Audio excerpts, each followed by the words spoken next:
good can come out of this. Oh, we're live on YouTube. Whoops. So. Okay, I'm going to stop talking. Yeah. Because we are. Hi, YouTube world. Ah, boy. Good. That's promising. That means good everyone can come join. out of this. Oh, we're live on YouTube. Whoops. So. Okay, I want to stop talking. Yeah. Oh, I hear myself on YouTube. Weird. I think we're good. Is everyone ready? Thanks for joining us. No feedback, right? Can I get a confirmation that there's no audio feedback? Okay, excellent. Well, welcome everyone. I think we'll just we'll dive in and hopefully people will join us as they sign on. I know it's a very tense evening, so we're really excited to kind of gather and distract ourselves with this incredible exhibition launch with Betty U tonight. I'm Abby Hebine. I'm the Director of Public Programs here at Apex Art. And if you are new to Apex Art, we are a nonprofit arts organization and we're located in Tribeca, but our exhibitions and our public programs take place around the world and now, of course, virtually. I'm going to be very, very brief so we can spend as much time exploring the current exhibition, Imagining De-gentrified Futures with curator Betty U tonight. But I will say if you are based in New York, you can also visit us and the exhibition in person. We are open Thursdays through Saturdays from 1 to 6 p.m. And then just a few digital housekeeping notes for today. The event is being recorded. So if you have to step away for whatever reason, it will be online to explore again on our website. We also reached our RSVP capacity, which is why we started a YouTube Live. So in case you get booted off of Zoom and you can't come back in, it's also on YouTube. And all of that is available on our website and on your Eventbrite ticket as well. As for timing, Betty will tour us through the virtual exhibition for about 30 minutes, and then we'll have time for a few questions. And if you want, you can put your questions in chat, or we can be pretty informal and we can kind of leave that space open for you to unmute yourself and ask afterwards. But before I pass on the screen to Betty, I want to mention several events that we have coming up related to the exhibition, just to make sure you have them on your calendar. On Thursday, November 12th, we have an artist talk focused on envisioning housing futurisms. On Tuesday, December 1st, we have a reading group and we'll be in discussion around shared readings about specific topics of the exhibition. So it's a chance to kind of really gather together in that way. And then on Thursday, December 15th, there will be a panel discussion about disrupting gentrification in New York City. And I'll put links to all of this in the chat as well, so you can find those, the dates and the RSVPs. But that is it for me for now. Betty, I'm gonna pass it on to you. Just to kind of introduce us to your exhibition, the impetus of it, and some of your background and research. Great. Hi, everyone. Sorry, let me just get to speaker view so I can see what's happening. Yeah, thank you for those who joined us. I know it's really tense right now, and so I know there are people who have taken the streets, are protesting, right, to protect the result, all this stuff. So whoever's here, I'm very thankful for you all to be here. And we're going to keep it short and sweet. And I know all of us are very, very anxious right now. Fingers crossed, sending a lot of love and strength to folks. And again, thank you for joining in for this short 45-minute tour of the show. I know there's so much going on in the world right now. But I do think the title of the show is very apropos for what we're experiencing actually right now, and frankly, for 2020. Imagining De-gentrified futures intersects with so many other issues, right? As we know, gentrification intersects with racial justice, economic justice, environmental justice, immigrant rights, all the issues that we really care about. And particularly right now, however this election goes, right, you know, we are looking forward and thinking about what kind of future we want to enact and envision. And for me, electoral politics is really just the floor, not the ceiling. It's like the floor, the bottom of the floor. In fact, if there's an underneath the floor, a subfloor, and that it's really, what it's really exposing is that, in my view, what's wrong with this two-party system, right? Because it's a lesser of two evils, right? I mean, this year it's a little bit more extreme, but how will we continue to fight? And I think that oftentimes, as even as cultural workers, but definitely as activists and organizers, we always know what we're fighting against, but what are we actually fighting for? And I think that this pandemic, this moment of pause, the uprisings that have happened all around the country is giving us permission to dream and imagine and unleash a different kind of future that we want to build together.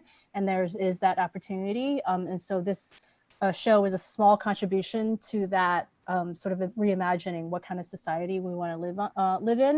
And I just want to thank Apex Art tremendously, that there's so much going on in the world with the pandemic and the elections, and they did a beautiful job at this 3D rendering of the show that you're going to see in a second after I just say a few more things.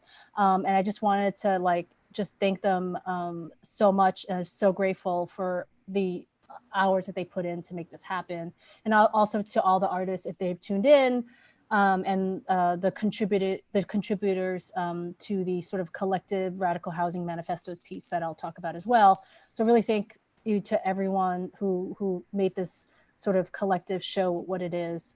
So I wanted to acknowledge that, of course, we are standing or sitting on stolen land, and the first inhabitants of Lower Manhattan, which is where Apex Art Gallery is in Tribeca, is on the land of the Lenape-Hoking, which is the Lenape people. So we must pay respect to Lenape people, past and present, and their continued presence and struggles on their homeland. And that if, for us, for me personally, and for the work we do around gentrification and displacement, we absolutely cannot do this work without acknowledging the land that we stand on and that we're settlers on, if we are not from that particular indigenous nation. And so no conversation about gentrification and displacement can be had without acknowledging that we do stand on occupied land in Lenape land in New York City. So I want to just say that this was sort of a dream come true for me when Apex approached me, and I could actually reach out to all the activists, artists, and cultural workers that I wanted to work with. And so this was a perfect opportunity for me to reach out and get to collaborate with them in this way. So really was thankful for that. I do want to start with an activist by Grace Lee Boggs, who was a social activist that many of you probably know, passed away a couple of years ago. And she says, a revolution that is based on the people exercising their creativity in the midst of devastation is one of the greatest historical contributions of humankind. So I wanted to open with that. And, just to say that this show was conceived in 2019. So way before the global pandemic, COVID-19, the global pandemic, as well as before the racial justice uprisings across the country, the recent ones with the death of George Floyd and Breonna Taylor. It obviously has sparked this sort of new wave of protests across the country, around the world. But I also do think that it's still very relevant, and it reveals new urgencies to be addressed, right, in terms of urban gentrification and displacement. And if anything, I know many of you probably are, keeping your eyes and ears open to all the injustices happening during COVID, right, that are impacting particularly Black and brown folks, people of color, and immigrants. But just to say that, gentrification actually has accelerated, right, despite the fact that there is a moratorium on evictions. But, what we're seeing is actually a wave of rezonings and a wave of gentrification happening across the city. And disaster capitalism, right, it's always there to rear its ugly head, just like white supremacy, right? So these things are absolutely accelerated and haven't slowed down. So the concept for the show really comes from my own experience with anti-displacement organizing and recognizing its limitations. And so for me, it can often feel reactive and defensive, while I have so much respect for people on the ground doing the grassroots organizing work, especially even right now, organizing rent strikes during this time of tremendous economic despair. But it often lacks, I feel it sometimes lacks a long-term vision. We all are often stuck in the day-to-day work, which of course is so important. But as an artist, an activist, and educator, I wanted to create a space for dialogue that dares to imagine a socially just future for our cities. And so to that end, I asked artists, cultural workers, activists, organizers, scholars, urban planners to envision what a de-gentrified future and city could look like. And city, whether that mean the global city or the city within the cities within the US, or just even New York City in the more sort of micro way. But particularly a vision that is really rooted in anti-capitalist, anti-colonialist values, and that recognizes housing as a universal human right. Is it possible to really disrupt dominant narratives put forth by real estate developers, extractive industries, and the 1%, which depict gentrification often as inevitable and a natural part of urban evolution? How might we trace a new trajectory that allows our neighborhoods to flourish without being priced out of our neighborhoods? And so my family was part of the first wave of Cantonese-speaking Chinese families to move into Sunset Park back in the early 1980s, late 70s. And Asian residents have really been the fastest growing group in this neighborhood, along with Latinos as well in this large Sunset Park community. And so I think about, what is at risk?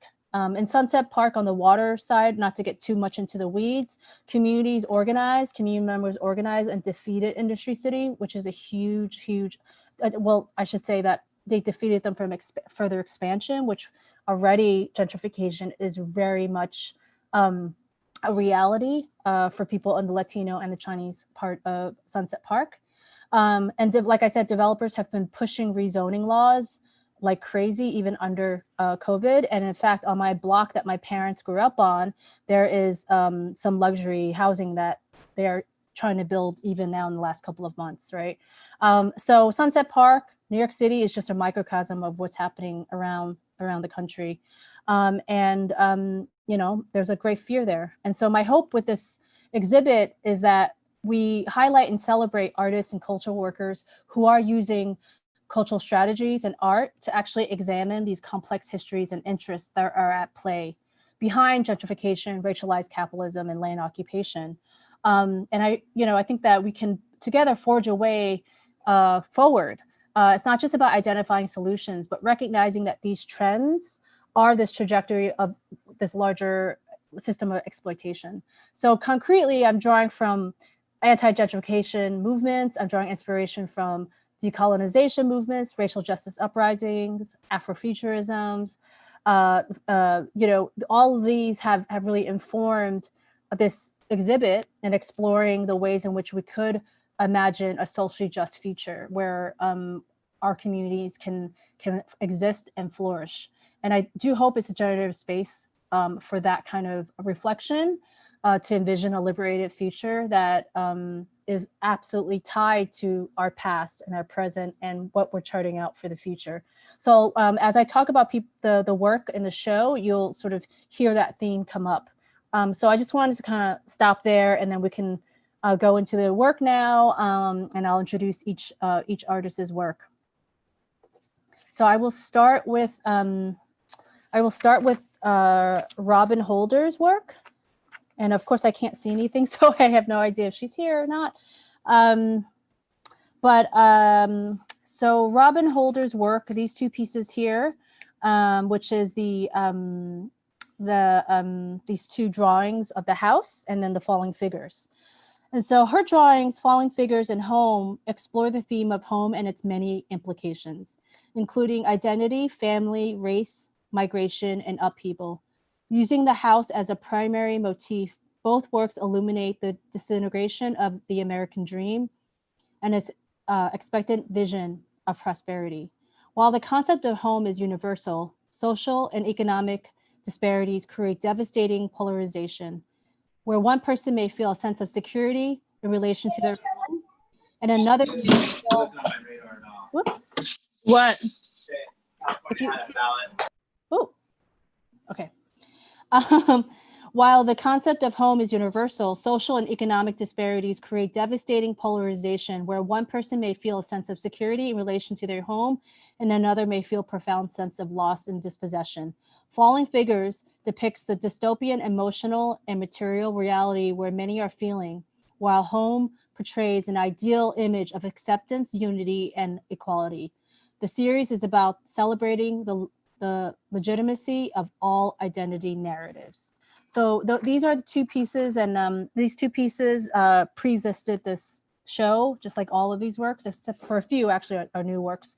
And I saw this work at the Drawing Center, I believe it was, and it just really spoke to me, especially at this time when we need this kind of unity. It's so important.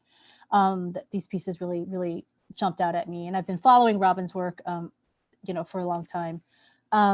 So the next piece we're going to go to is Black Quantum Futurism's work.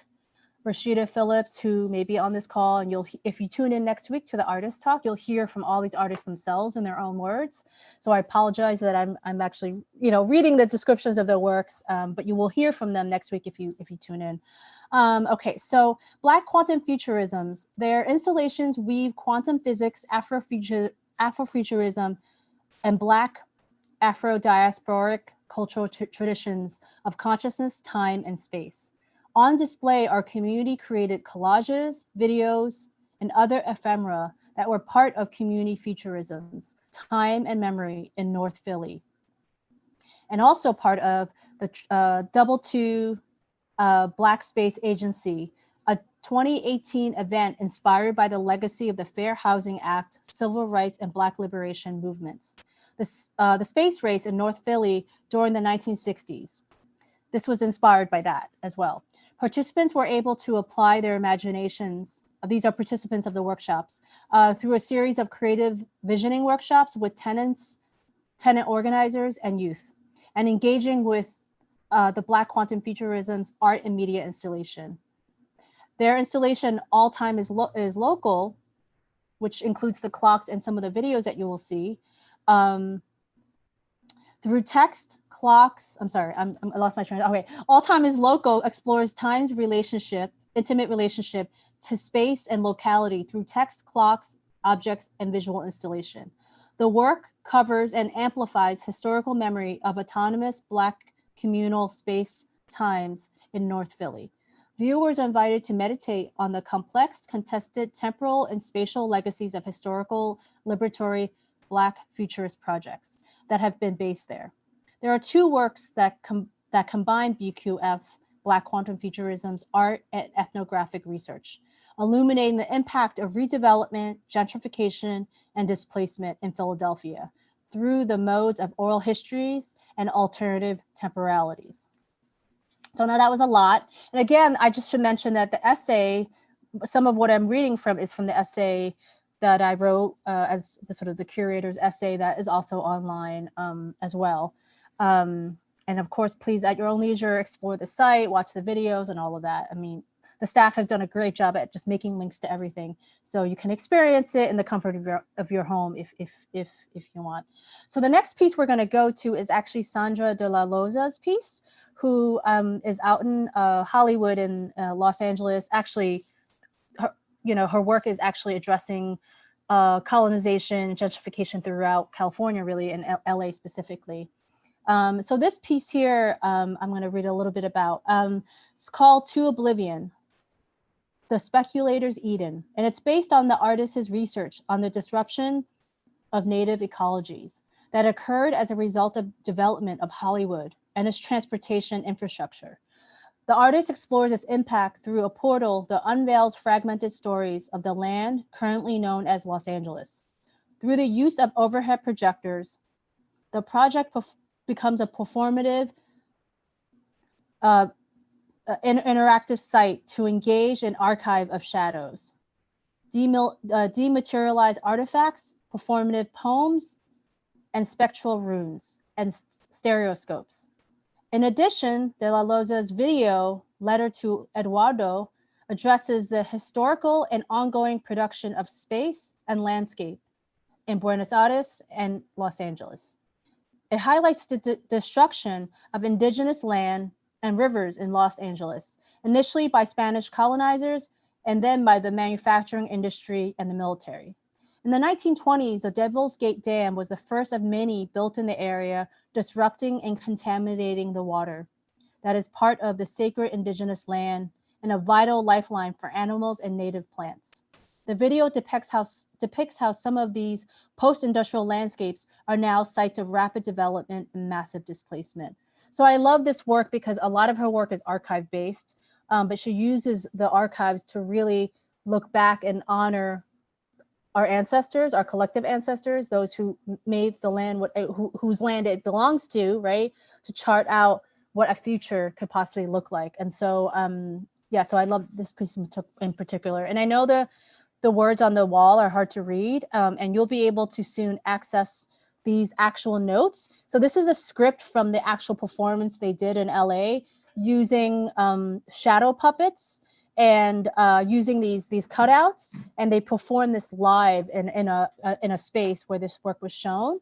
But because of COVID, we had to change it up a little bit. So initially, before COVID, you were supposed to be able to actually touch the cutouts, right? Some of these cutouts, and make up your own story on the projector, and you could see it projected, and you can make up your own narratives. But because of COVID, there's no touching for our safety. So everything has sort of just been on display, and we added this ephemera, these papers, these scripts that they used from the reading itself, from the performance and poetry reading. So just to say that piece. And then the next piece we're going to go to is Chinatown Art Brigade's piece, which I will read from here, and it's this, the monitor and the three pieces. So this is from Chinatown Art Brigade's Here to Stay large-scale street projections of anti-gentrification messages. That's the video to the left that you can also experience through the online portal.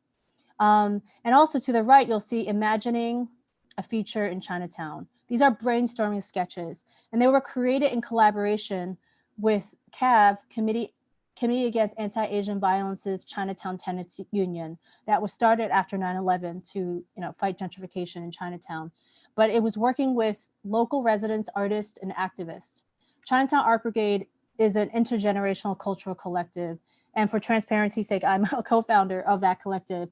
But Chinatown Art Brigade is driven by beliefs that cultural, material, and aesthetic modes of production can actually support community-led campaigns around issues of gentrification and displacement.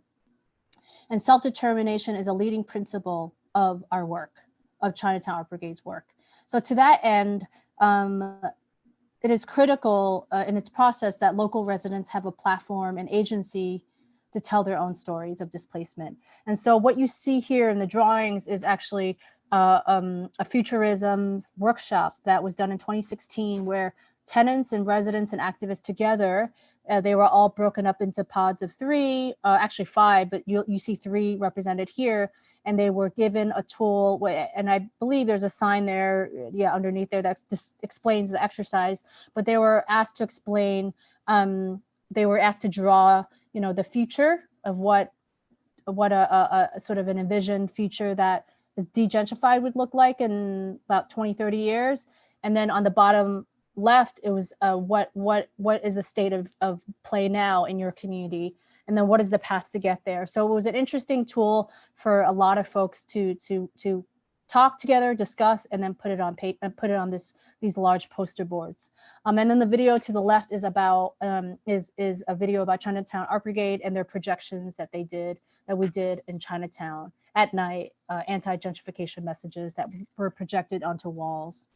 So then the next piece I'm going to go to, just 2 more pieces to discuss, which is Imani Jacqueline Brown's work, which I came to know about her work because she was a co-founder of Blights Out.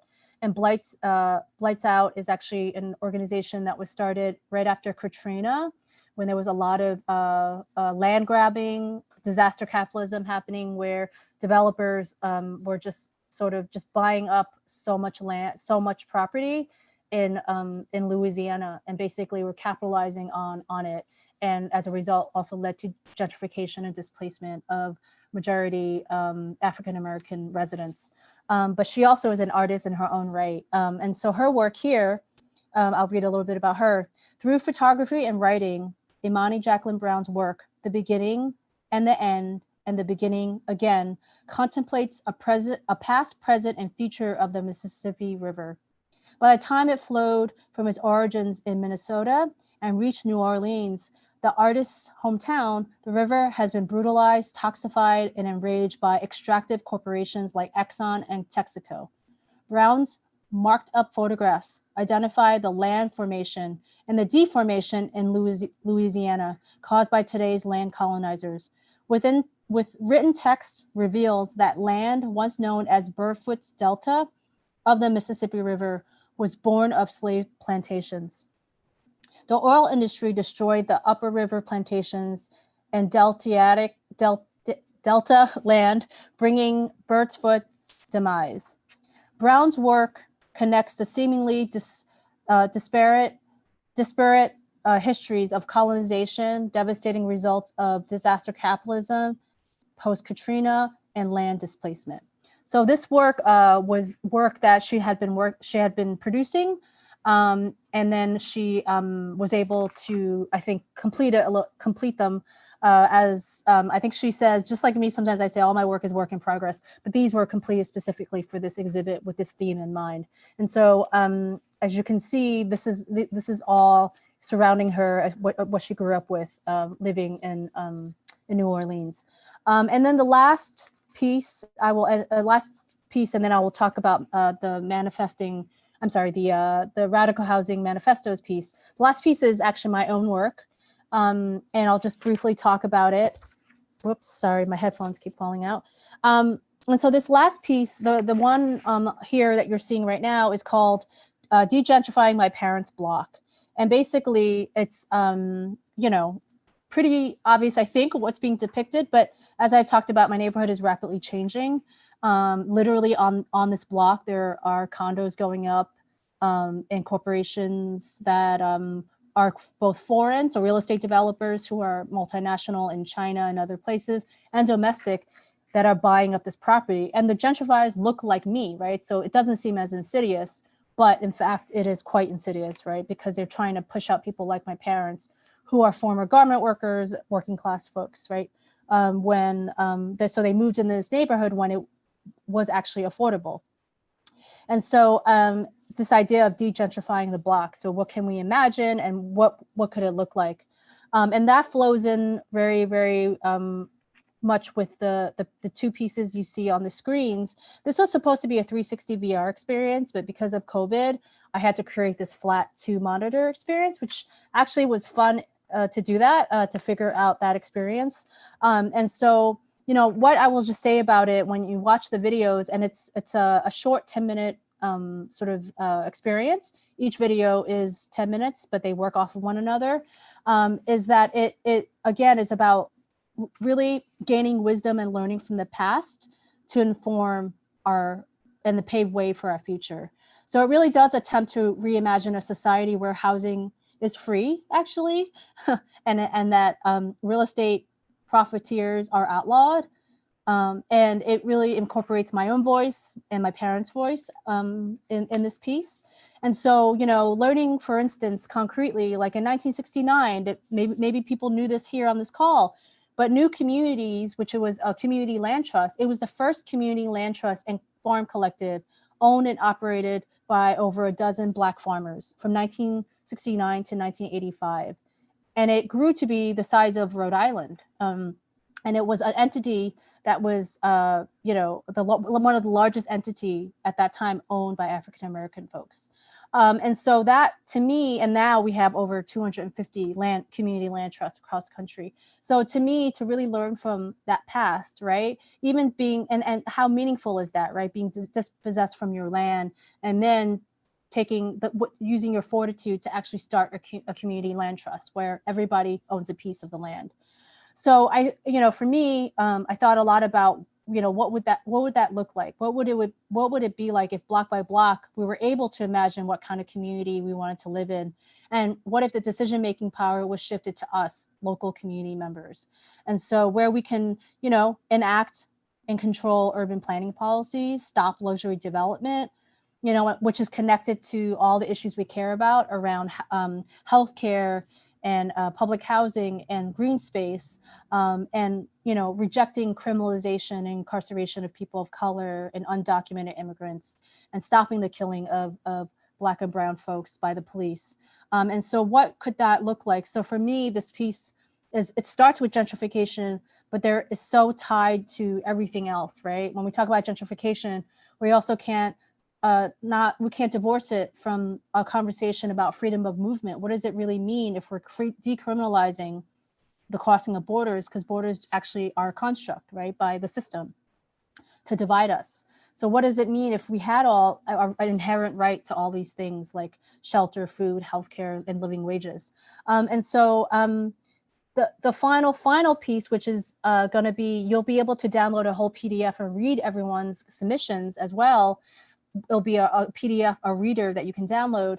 But I asked about nearly 10 great minds that I respect so greatly to sort of submit to this curated displays, this curated display here that you see of written materials, essays, drawings, sketches, photographs, flyers, and audio from community organizers, cultural workers, urban planners, and scholars. And I asked them to create and help re-envision a neighborhood that is meeting the needs of us, the people, and what would that actually look like, right? So there were some prompt questions that people submitted, some writings. And I have to say that most of these were actually submitted pre-COVID, right? So in January, February, March. So there's that. But just to say that this selection of works really serves as also a resource, combining research and vision.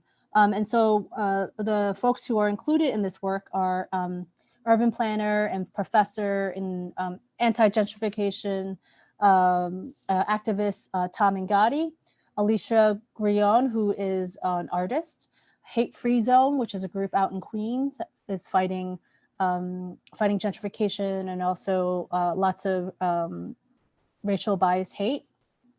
Lynn Lewis, who I know is on the call from Picture the Homeless, she was the executive director there for many years, and she started the oral history project there. And there's a memorial to Nikita Price, who passed away this past year and was a lead organizer there. And there's some poetry and some writing by him. Antoinette Martinez from Protect Sunset Park. Again, the win I was just referring to against Industry City. She wrote a piece.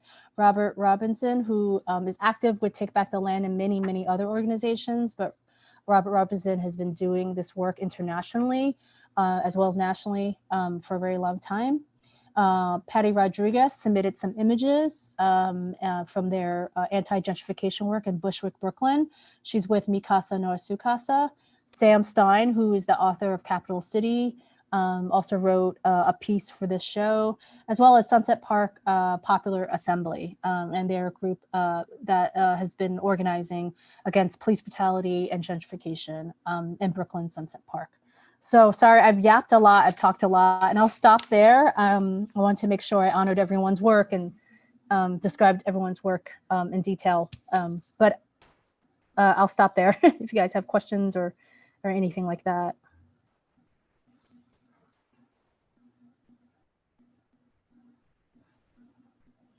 Thank you, Betty. And yeah, anyone can jump in, unmute themselves with a question, or you can go ahead and put it in the chat.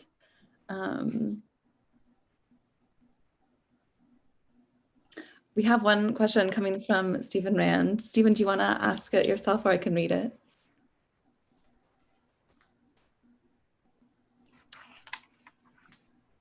I'll go ahead and read. So we seem to blame the developers while the politicians pretend to stand with us. While it is up to the polls to legislate, not the developers to be nice, why do we let the polls off so easily? The politicians. Politicians, yeah, absolutely. Should I answer that now, or should we stack them, or? Go ahead, yeah. Oh. Yeah, so I absolutely, politicians are 100% implicated in this. And if I didn't say explicitly, it's absolutely part of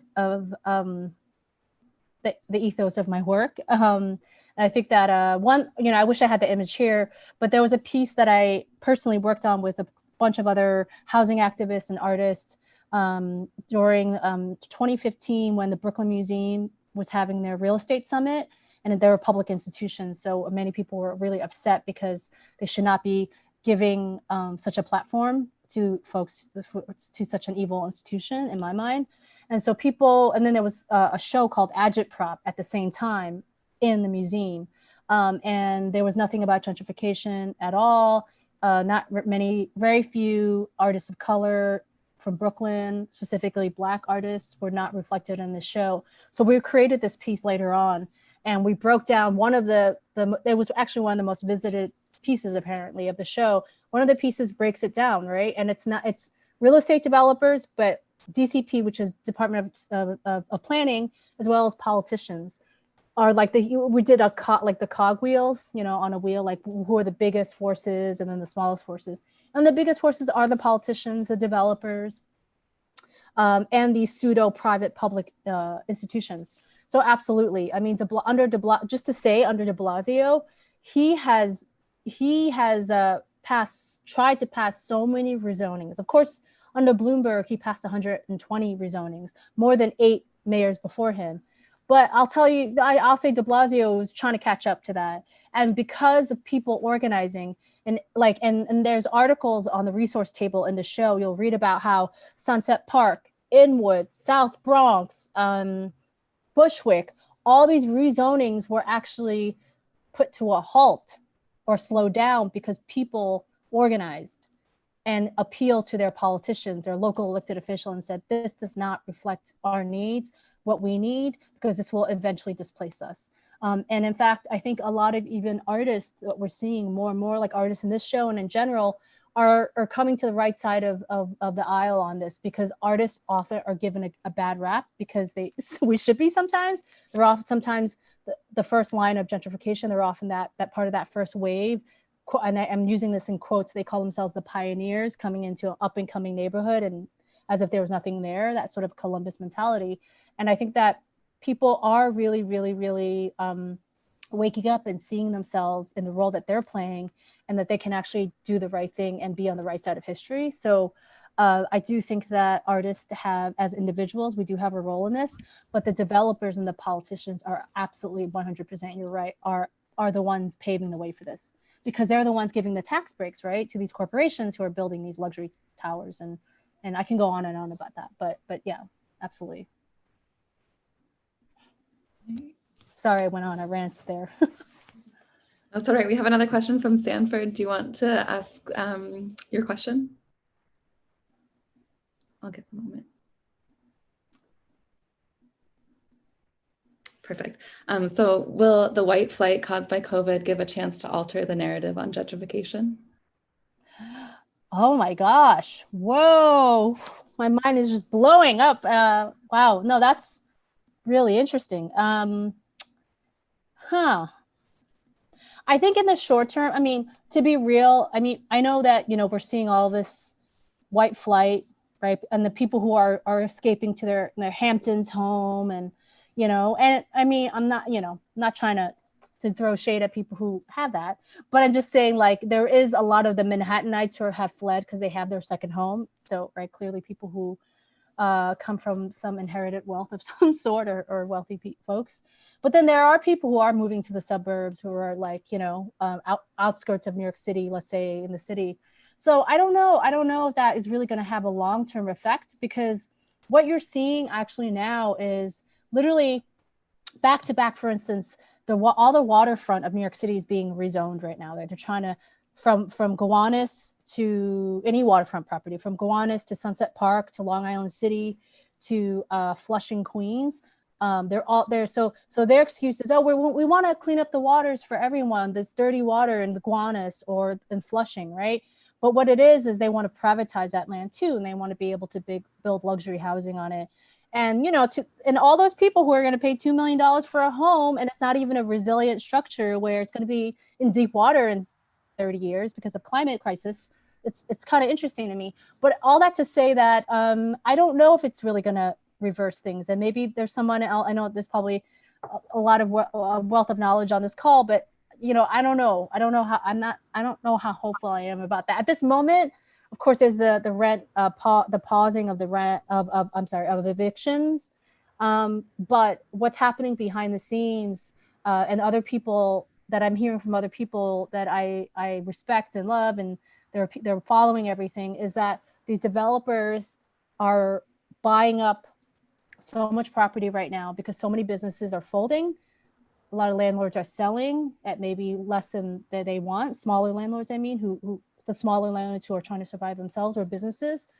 And you're seeing that it is going to the larger developers. And you're seeing that these rezonings that they're trying to do over Zoom and online because they think people will not attend. And the Sunset Park residents turned it on its head. They had a 12-hour hearing online where residents, one after the other, said, we do not want Industry City in our community.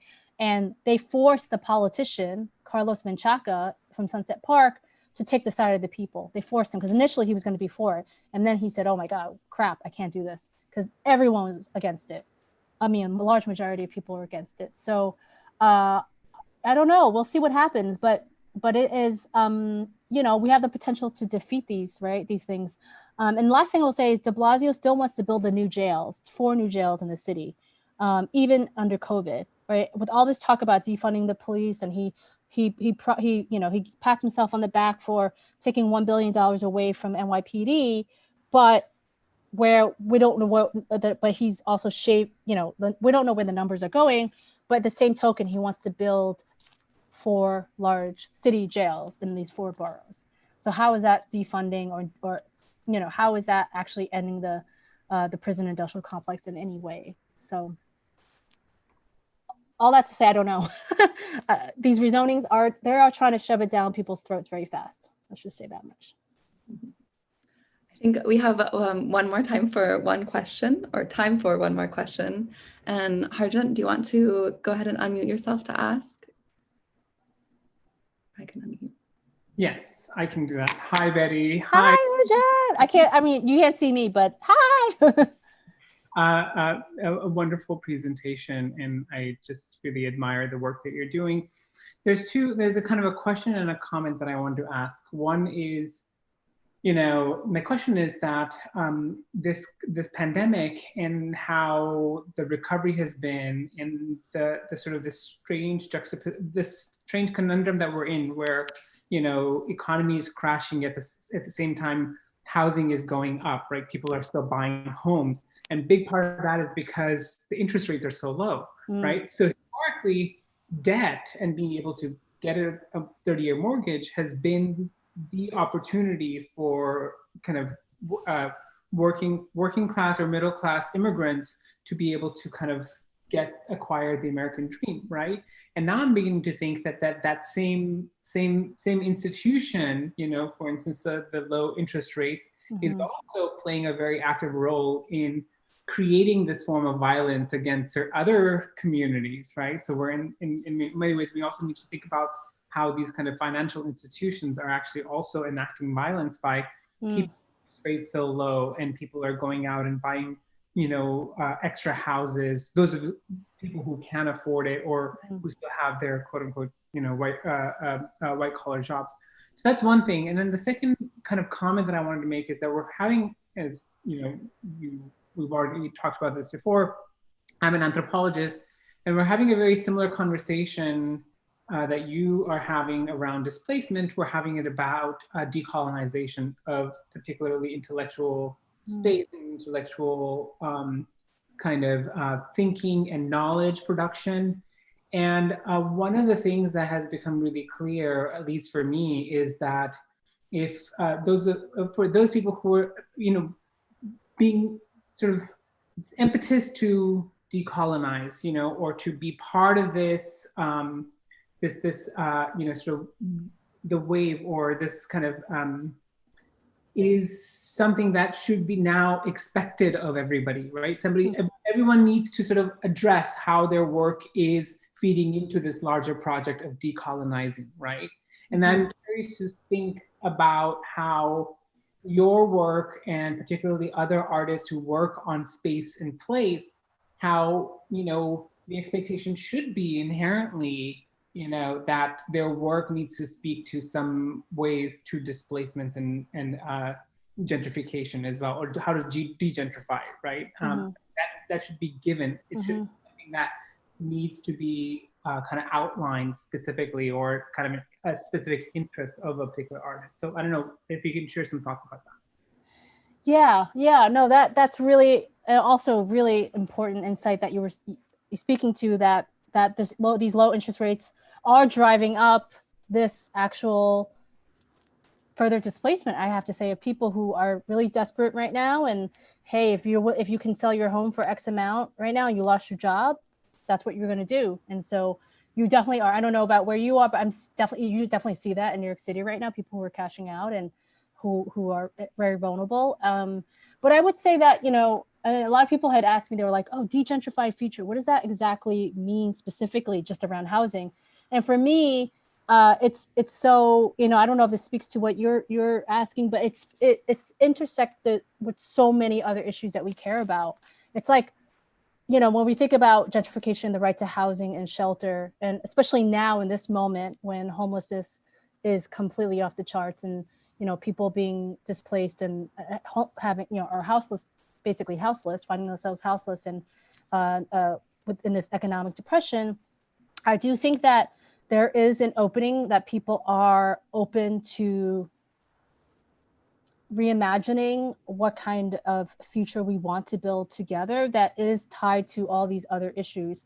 Because we know, for instance, all this waterfront property that is so sought after is so tied into climate crisis. I mean, I did this video with folks in Flushing, Queens for this Queens Museum piece, and they were showing me this. They're like, the $2 million homes are going to sit on here really soon, or some already do.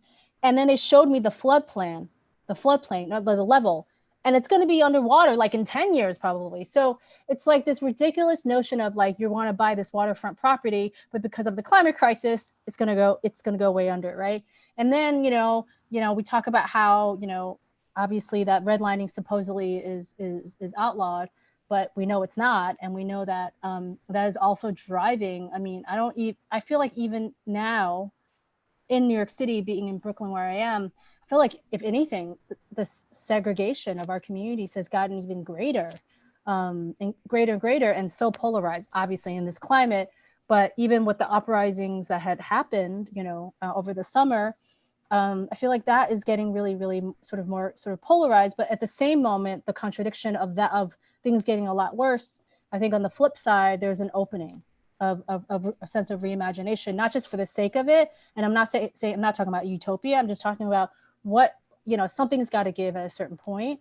Like there has to be some other way that we can exist together and live together. And not to sound like a kumbaya moment, but yeah, I mean, I know I've been thinking a lot about that in the last 8 months, as people I know who have passed away or lost their homes or lost their income, it's like, how much more rock bottom can we hit at this point, regardless of who's in office, right? So, but those are my thoughts. I can go on a rant, and yeah, but I see other people on there now. Yay. I think we have one more kind of comment from Robert Robinson, who, Robert, if it's okay if I read it, says, the bigger issue is a belief that traditional home ownership is the way to wealth. We need to shed ourselves of this narrative. It's a way to perpetual debt for many. Yeah. Comment that came through. Oh, thank you. Yeah, no, I couldn't have said it better. That's such a great way to end. And that's the whole point of when you go in and you are able to, and again, this is a hybrid online just as much as it is an in-person experience, where you read some of the submissions, like from Robert and Sam, I see it on here, and other people.